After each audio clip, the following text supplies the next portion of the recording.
पण योग्य वेळेवर त्याचा वापर केल्याशिवाय क्रोधाला पण जपून ठेवा, धार लावून ठेवा. मी तर म्हणतो बरं का, धार लावून ठेवा. हो, आणि अशी धार लावून ठेवा. हो, जेव्हा 40 जवान मारले, हो, आणि तेव्हा ती धार लावून ठेवलेला क्रोध काढला की नाही बाहेर?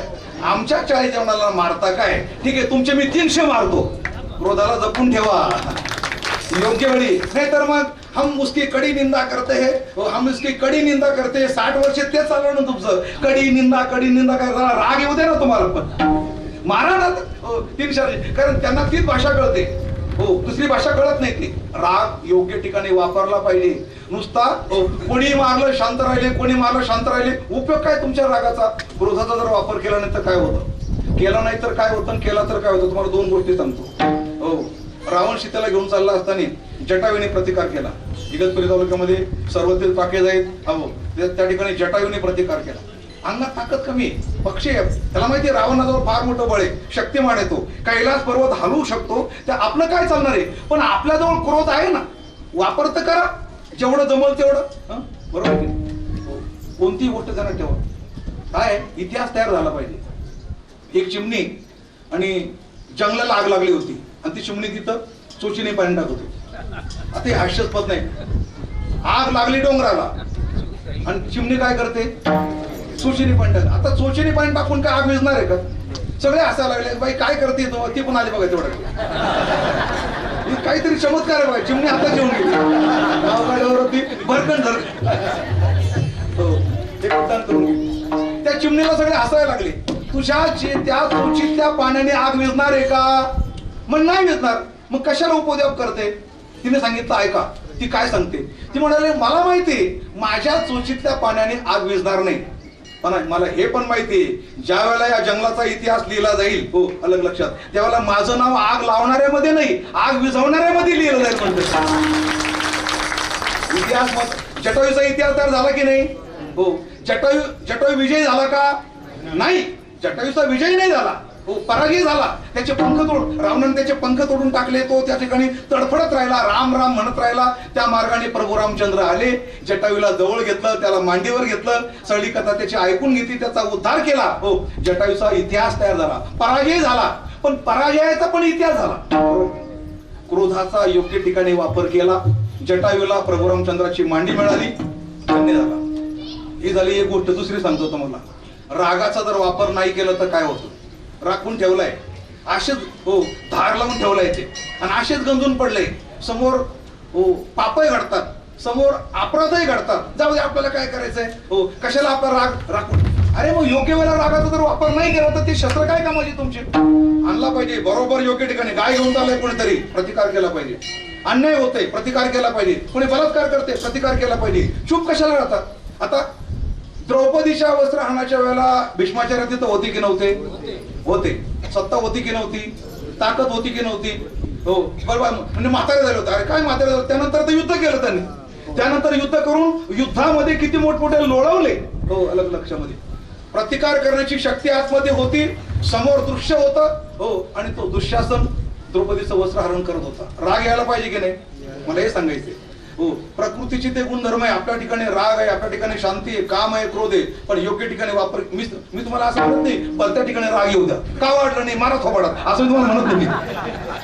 भलत्या ठिकाणी राग येऊ द्या असं तुम्हाला म्हणत नाही. तो राखून ठेवा. भीष्माचार्याने तो क्रोध आतमध्ये असताना त्याचा वापर नाही केला. हो, द्रौपदी सर्वात पहिले द्रौपदीने हाक त्यालाच मारली, पितामह हे काय चाललंय? या कुरुकुळाने हा वाईट दिवस कधी पाहिला असेल का आतापर्यंत? ज्या कुरुकुळामध्ये माना सन्मानाने स्त्रिया आणतात लग्न करून आणि माना सन्मानाने ठेवतात, त्या कुरुकुळातल्या एका अबलेचा, एका पतिव्रतेचा हो अशा प्रकारचा छळ होतोय आणि माझं वस्त्रहरण होतंय. हो, भीष्माने खाली मान घातली. हो, त्या दिवशी देवाने ठरवलं यांनी खाली मान घातली ना, आता हो या लोकांना शासन द्यायची वेळ आलेली. कृष्ण भगवान म्हणजे काय माहिती बरोबर. आणि मला जर कोणी विचारलं तुम्हाला, मला तर असं भीष्म कधी मेले असं कोणी विचारलं तर मी असं म्हणेल त्या दिवशीच मेले. बरोबर आहे. ज्या दिवशी ते द्रौपदीच्या वस्त्रहरणाच्या वेळेला खाली मान घालून बसले तिथंच ते मेले. नंतर तो मग ती नंतरची प्रक्रिया नंतरची घडली. ती युद्धामध्ये तिथेच बघत होतं, देवाला करून घ्यायचं होतं कोणातरी हातून. नंतर भीष्म म्हणजे कोण होते? परशुरामाला उत्तर देणारे. भीष्म म्हणजे ज्या परशुरामाच्या युद्धाबरोबर, बरोबर आहे, तो मोठा इतिहास वेळ जाईल म्हणून सांगत नाही, पण परशुरामाबरोबर म्हणजे गुरुबरोबर युद्ध करताना परशुराम म्हटले भीष्मा तू कोणाबरोबर युद्ध करतोय, कोणाबरोबर युद्ध करतोय? भीष्म म्हणतात मला माहिती आहे माझे गुरुवर आहे. अरे गुरुवर आहे काय, माझा इतिहास तो पण माहिती आहे म्हणे. तुम्ही 21 वेळा पृथ्वी क्षत्रिय केलेली आहे, देवाचा अवतार मला माहिती आहे तू, आणि तरी युद्ध करतो नाही माहिती. तुम्ही 21 वेळा पृथ्वी क्षत्रिय केली असेल, पण त्यावेळेला हा भीष्म जन्माला आला नव्हता. आता करून दाखवा. म्हणजे आपल्या गुरुला पराजित करणारे भीष्माचार्य एवढा तुमच्या ठिकाणी क्रोध शस्त्रास्त्र होते, आणि एका दुर्योधनासाठी, एका दुःशासनासाठी, एका लाचारीसाठी, एका खुर्चीसाठी तुम्ही काही बोलले नाही. हो, आणि अर्थस्थ पुरुषोदा असा म्हणा किंवा हो, आणि आपलं पट टिकवण्याकरता तुम्ही खाली मान घालून बसले. त्याचा परिणाम भीष्माला शरपंजरी पडावं लागलं. क्रोधाचा योग्य ठिकाणी वापर केला नाही म्हणून शरपंजरी पडावं लागलं, आणि जटायूने क्रोधाचा योग्य ठिकाणी वापर केला, त्याला देवाची मांडी मिळाली.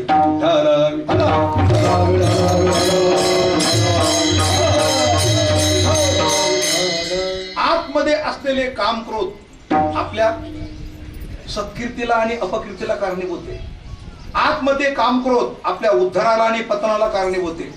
पण हे जर आपल्याला पतनालाच देत असतील, हे जर आपल्या अपकीर्तीलाच कारण होत असतील, तर यांचा का राग येऊ नये? कोणाचा?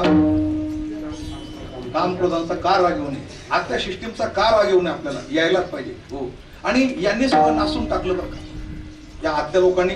गाव खूप चांगलं बरं का महाराज. आता परत मी नाथ महाराजांकडे वळतो. आता गाव इतकं चांगलं आहे ना, ते कसबे कायापूर शहर, 100 खेडे 10 बाजार, पण या अहंकार पाटलाचा कारभार धड नाही केली पाहिजे. हो, मनाजी पाटील गिरस्त, काम क्रोध यांचे बदमस्त, धन्याशी पोचत नाही रस्त, मध्येच वस्तू लुटी केली पाहिजे.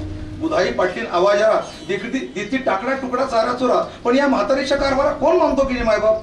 एक धनी नाही धडमेले, जागोजागी तहकूब झाले, आणि भ्रमाजी पंत घाई झाले, कुळवाडी त्रस्त झाली की मायबाप. हरिपंताने कौल द्यावा, शिवाजी बाजीने लुटून न्यावा, हो, आणि यमाजी बाजीने दंड करावा, म्हणून मच्छाजीरावा लेखाचे. आता पुढचं नाही सांगत, एवढं पूर्ण.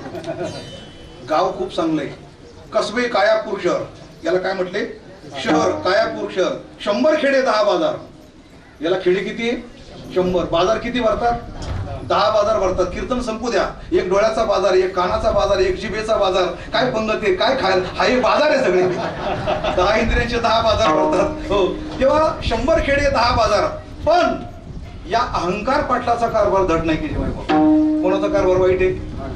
अहंकार पाटलाचा कारभार वाईट. हो, त्याला फक्त सांभाळलं पाहिजे.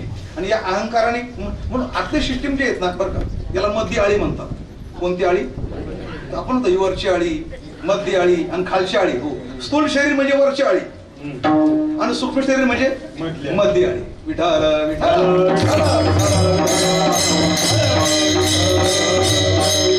नाथ महाराज म्हणतात मध्य आळीला एक बायको फिरते रात्री, तिला समोर राहा. मधल्या आळीला एक बायको फिरे,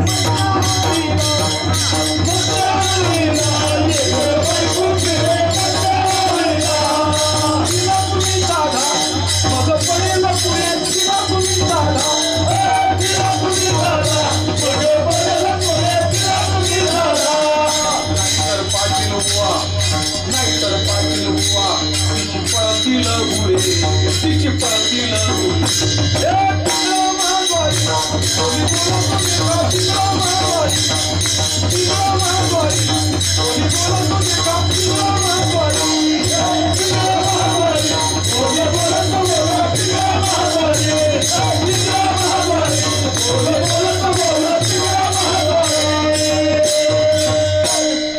मधल्या आळीला एक बायको फिरे.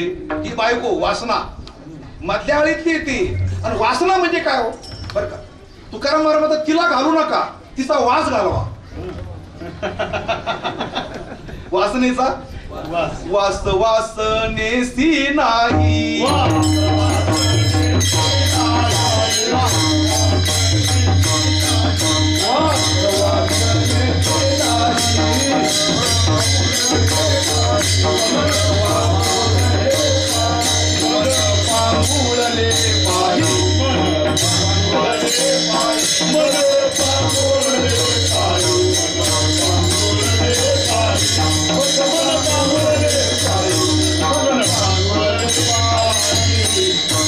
वासना वाईट का वासनेचा वास वाईट? वासनेचा वास वाईट.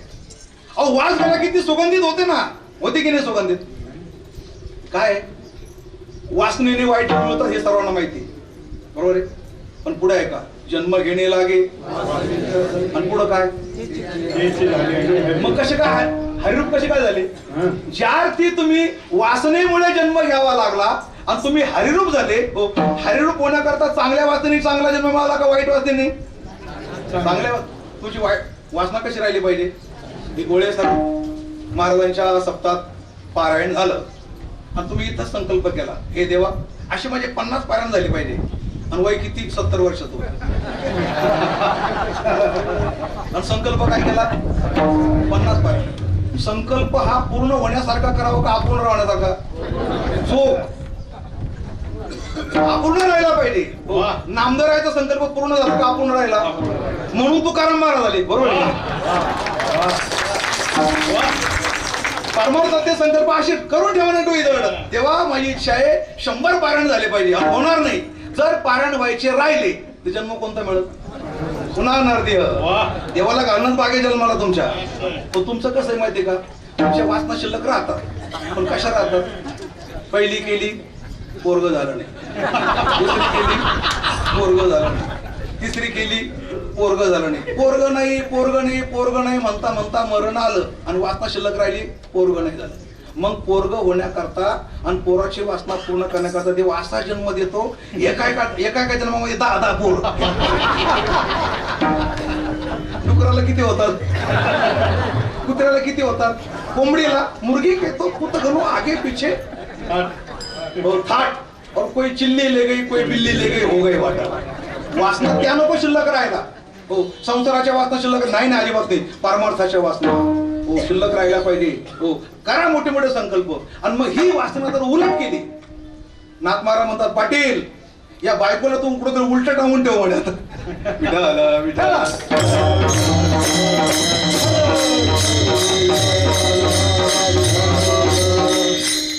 एका जनार्दनी मांग एका जनार्दनी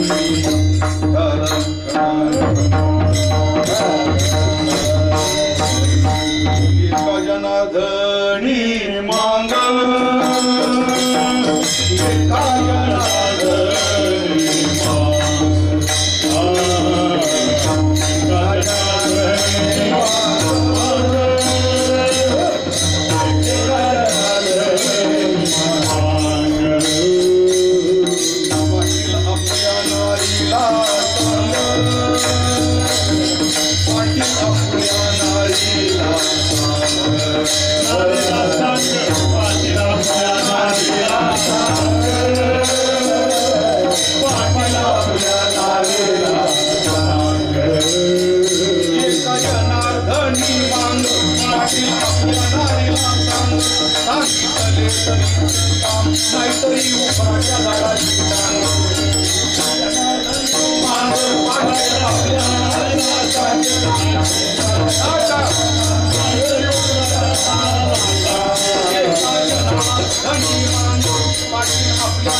जोडे असता काटे मोडले आणि ते चोर माझ्या जाळीत सापडले.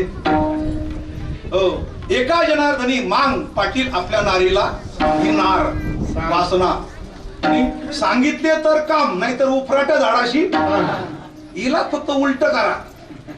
वासना आहे ना तिची सद्वासना तयार करा. आतल्या सिस्टीमला काय करावं लागतं काढून टाकता येत. त्यांना तुम्ही गोंडस कसं बनवू शकता, त्यांना तुम्ही सुगंध कसा आणू शकता, हो त्यांना तुम्ही जे टोचतात ना तर त्यांना फुलासारखे कसं बनवू शकता एवढं करा. तुकाराम महाराज म्हणतात या सिस्टीमचा मला असा राग आला. जुनी सिस्टीम होती फार बरं काही. जुनी का सांगतो वारंवार पुन्हा, ही काही एका देहापुरती नाही. वरचं पिंड शरीर आपल्या एका जन्मापुरतं असतं. बाकी आतली सिस्टीम जन्मजन्मांतरात एकच असते. ती कुत्रा झाला काय, गाढव झाला काय, मांजर, कुठलाही जन्म घ्या, आतली सिस्टीम जे सूक्ष्म देह आहे 17 तत्वाचा हा कोणत्याही जन्मात एकच आहे. आणि एकच असल्यामुळे हो किती जन्माचे संस्कार याच्यामध्ये आहे, किती जन्माचे. अनादि संसार माळेच्या हो नित्य विषय शिविले ते ठसावले चित्ताच्या ठाई वारंवार तेही. आता नाटकावर म्हणू का, विविध कर्म 84 फेरा, विविध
विविध भोग या शरीरा, कर्म कोठार पांजरा, जन्म जरा मरण साठवण, जीवा नाही कुडीचे राहते.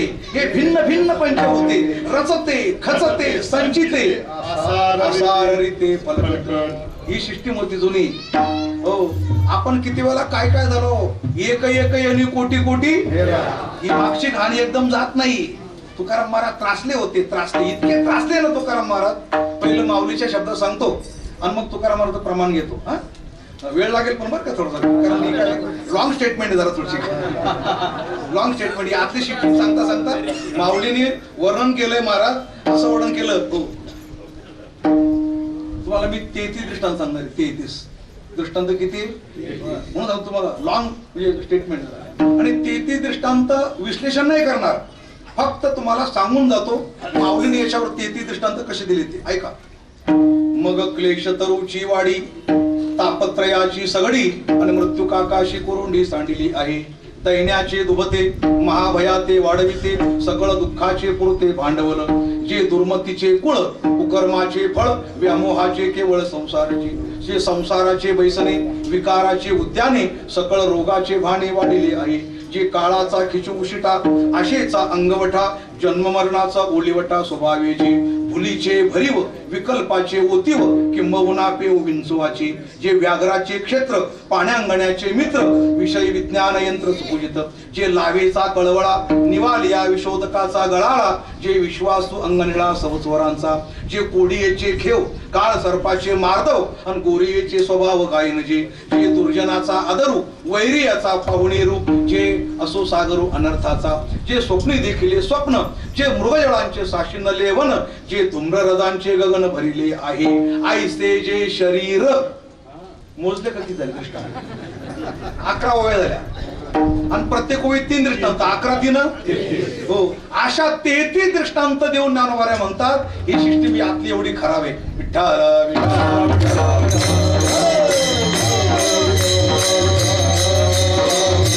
आता तुकोबराय काय म्हणतात, संसार सागरुगा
काय करणार, सोसावं लागतं, मिळालंय ना, सोसावं लागतं. आणि इतकं सोसून सोसून ज्यावेळेला त्या क्रोधाचा, ज्यावेळेला त्या सहनशीलतेचा स्फोट होतो, त्यावेळेला हातात काठी घ्यायची वेळ येते.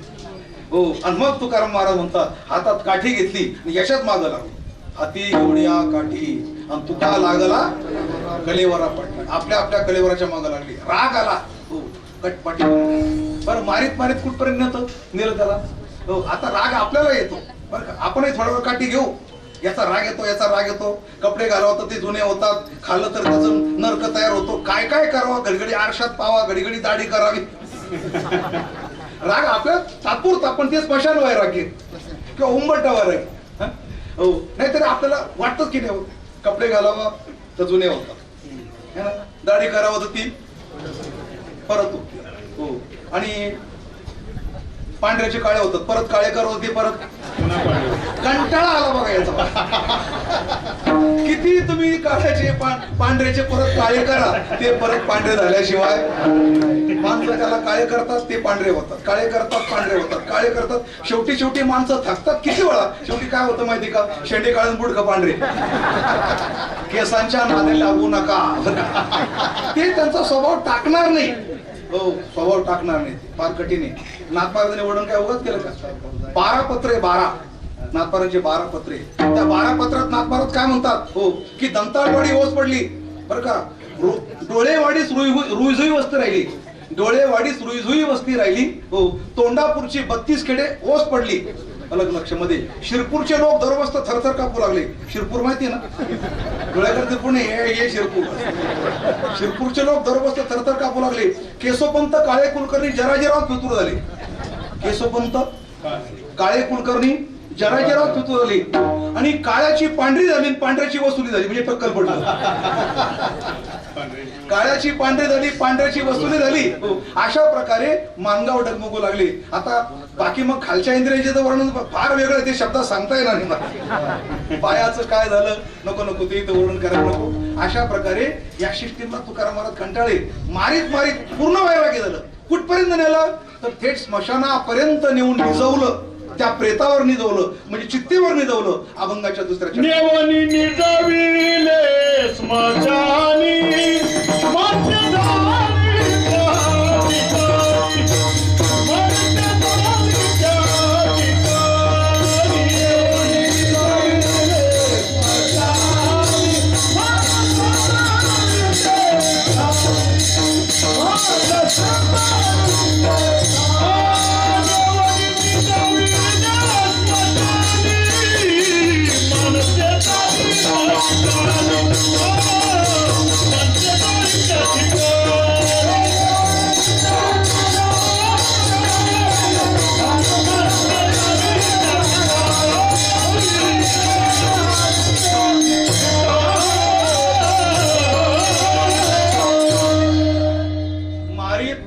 मारीत थेट स्मशानामध्ये नेलं आणि त्या चितेवर झोपवलं. फक्त मोठे आणि 15 मिनिट बाकी राहिले. आता 15 मिनिटात काय सांगणार, पण दृष्टी कशी पाहिजे माणसाने. तसं सरणावरून संसार पाहिला, संसार कुठून पाहिला, सरणावरून संसार पाहिला. आणखी सांगू, चंद्रावरून सूर्य पाहिला. हे साहित्यिकांचे वाक्य येते. आता आपल्याला सूर्य दिसतो, ग्रहण दिसतं, पण आपण पृथ्वीवरून पाहतो. एक तुमची माफी मागून दृष्टांत सांगतो. न्यायमूर्ती खोसला पुढे नथुरामनी केलेलं काय माणूस आहे म्हणे, उद्या फाशी, बावलीची काही गरज नाही, कशाला खर्च करता, मी तिथं उभा राहतो, माझं माप घ्या, मला परत आणा, उद्या परत घेऊन जा. या माणसाला काहीच नाही बरं का. तुकाराम महाराज म्हणतात, पहा जरा, सरणावर पडून पहा जरा, थोडं एक मनात खरोखर काहीच करू नका, फक्त मनात कल्पना करा, मनात की त्या ठिकाणी आपण लाकडावर झोपलेलो आहे. आणि मग तुम्ही मुलीकडे पहा, मग बँकेकडे पहा, मग तुम्ही आणखी काय शृंगार तुमचे कपडे वगैरे असतील कपाटाकडे पहा. नक्की तुम्हाला सर्वांबद्दल वैराग्य निर्माण झाल्याशिवाय राहणार. पण केव्हा तिथून पाहिलं तर हे तुकाराम महाराज हे सांगतात, नेऊन निजविले स्मशानी आणि माणसे जाळी ते ठिकाणी. किती वैराग्य झालं तुकाराम महाराज म्हणतात माझ्या कलेवराला. हो, आता जिवंत माणूस काही झालं तरी अग्नी पेटल्यानंतर बाहेर ओढील का नाही, हे पळा पेटल्यानंतर. पण तुकाराम महाराज म्हणतात माझं कलेवर हो त्याला जर बाहेर ओढलं ना ते आत ओढतंय. हो काढी लेते ओढे, काढी लेते ओढे. हो आणि मागील उपचाराचे पुढे. कारण का हे जे कलेवर आहे त्याला जर बाहेर काढलं ते नको नको म्हणतं. अरे पण भासतंय ना आतमध्ये. चटके बरे पण फटके नको. बाहेर वैराग्याचे फटके बसतायत. तुकाराम महाराजांनी मारित आलं हे काही कमी आहे का? बाहेरून वैराग्याचे फटके बसतात त्यापेक्षा चटके बरे. हो आणि काढी लेते ओढे मागील उपचाराचे पुढे. नाही वाटो आला भेव. कोणत्या प्रकारचं? कारण सुखदुःख भोगिता जीव. हो परमात्मा माझ्या साथीला होता. वैरागी निर्माण झाला की भगवान मदत करतो. तुकाराम महाराज म्हणतात याजसाठी हे निर्यान अन केले कसिले मन. पण असा प्रयोग चुकूनही तुम्ही कोणी करू नका. कारण तुम्हाला तो अनुभव आलेला नाही. शेवटी म्हणून शेवटी म्हणजे आता वेळ 10 मिनिटं बाकी राहिला आता फक्त. आणि 10 मिनिटात सगळा समारोप झाला पाहिजे. शेवटी त्याला आपण म्हणू अभंगाचा भावार्थ पूर्ण करता करता काय एकदा त्याच्यात उतरलं की वेळ पुढे जातो काही कळत नाही. त्यात ही जागा कशी आहे भारून टाकणारी माणसं. पंढरपूर सारखी खेचरीचे रान जाता वेडे होय तशी ही जागा आहे. इथं आल्यानंतर कुणाला वैरागी? अहो माऊली म्हणतात जे भ्रमतया ते बैसवी थापटून निजवी विरक्ती ते. विरक्ती माणसाला थापटून निजवते असं वैराग्याची भूमी येते. तात्या एक शब्द बोलत असतात बरं का. तात्यांना मी कायम गुरुस्थानी म्हणतो. त्यांचे विचार वगैरे माणसं आळंदीला थांबतात इतर ठिकाणी थांबतात पण देवाला जास्त करून थांबत नाही म्हणे. का माहिती का? ती वैराग्याची भूमी आहे. भोगी माणसांना ती तिथं थांबू देत नाही.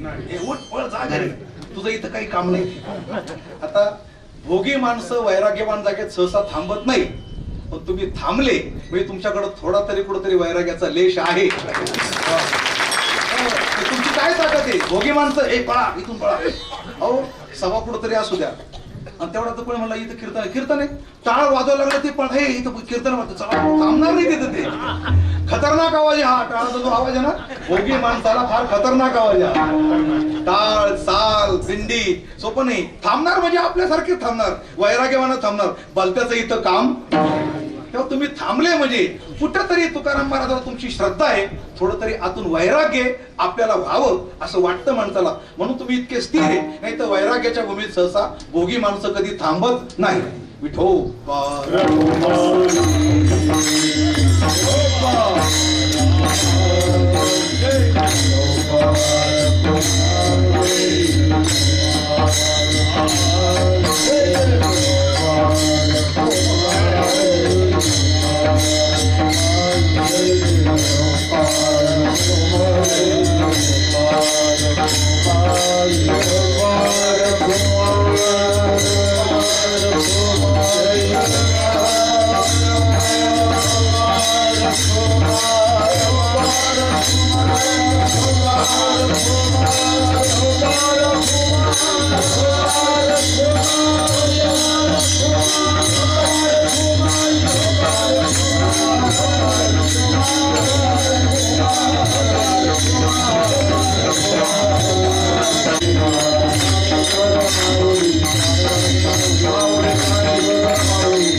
आपण वर्ष प्रतिपदा म्हणून शुभेच्छा एकमेकाला देतो, पण आपला धर्म नुसता काही सांगोवांगीचा नाही आहे, त्याला अनादित्व आहे, परंपरा आहे. कसं म्हणाल, काल वर्ष संपलं आणि आज सुरू झालं, पण कितवं वर्ष संपलं आणि कितवं सुरू झालं हे आपल्याला माहीत पाहिजे. तर 1940 1940 शके हे काल संपलं आणि आजपासून 1941 सुरू झालं. पण हे 41 काय आहे? 1941 काय आहे? तर हे शालिवाहन शकाचा तो अंक आहे. म्हणजे एकंदर शालिवाहन शकाचे 18,000 वर्ष आहे बरं का. आता 18,000 मधून तुम्ही काय करा, 1941 वजा करा, तेवढे अजून बाकी आहे शालिवाहन शकाचे. त्या शालिवाहन शकानंतर हो असं एक कलियुगाला सुरुवात झाली ती धर्मशकापासून सुरू झाली. आता जे कलियुग चाललंय ना, कलियुगामध्ये 6 शक करते एकंदर 6. पहिला शक आहे धर्मशक, दुसरा विक्रम शक, तिसरा शालिवाहन शक, चौथा नागार्जुन शक आपलं विजयाभिनंदन, 5वा नागार्जुन आणि 6वा कल्की, असे 6 शक करते. प्रत्येकाचे आयुष्य वाटून दिलेले आहेत प्रत्येकाला. पहिला धर्मशक झाला, कलियुगाला सुरुवात झाली आणि धर्मरायाच्या नावाने कालगणना सुरू झाली. राजा परीक्षिती कलियुगाला सुरुवात झाल्यानंतर 60 वर्षे त्याने राज्य केलं. कोणी? परीक्षितीने. सर्पदंशाने तो मरण पावला. त्याचा मुलगा जन्मेंजय, जन्मेंजयाने आपल्या पूर्वजांच्या नावाने कलियुगाला आरंभ झाल्यानंतर शक सुरू केला. तर तो धर्मशक किती दिवस चालला? 3044 वर्ष. तो संपल्यानंतर उज्जैनला राजा झाला, त्याचं नाव विक्रम राजा. नंतर 135 वर्ष विक्रम रायाच्या नावाने शक चालला. त्याने 135 हरले कळी काळाचे दोष, पुढे शालिवाहन व्हावयास आणि अवतारदान पैठणी. तर मग आता हा तिसरा शक महाराष्ट्रामध्ये, आता जो शक चालू ना, हा महाराष्ट्रातला पैठणला शालिवाहन राजा होऊन गेला. त्याचे 18,000 वर्षे, त्यात ते 1941 आता सुरू झाले. एवढे 18,000 संपल्यानंतर मग कोकण प्रांतामध्ये विजयाभिनंदन राया जन्माला येणार आहे. किती वर्षानंतर? 18,000 वर्षानंतर. याला म्हणतात आपलं शास्त्र बरं का. माणसं म्हणतात उद्याचं काय माहिती? अरे उद्याचं काय नाही, आम्हाला सृष्टीच्या शेवटपर्यंत विचारून घ्या.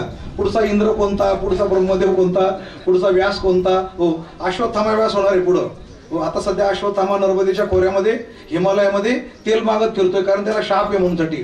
तो शापमुक्त होणार कलियुग संपल्यानंतर. तर हे 6 शक्कर झाल्यानंतर शेवटचे काही वर्षे, तेवढं आल्यानंतर कल्कीचे वर्षे काही, आणि तेवढे संपले की कलियुगाला समाप्ती. मग सत्ययुग परत सुरू होते आणि सत्ययुगाला आरंभ झाल्यानंतर मग आणि अश्वत्थामा व्यास होणार आहे. तर ही माहिती असू द्या, आजपासून 1941 जे वर्ष सुरू झालं ते शालिवाहन शकाच्या नियमाप्रमाणे सुरू झालं. त्याला म्हणतात पाडवा. नमस्कार, जय हरी.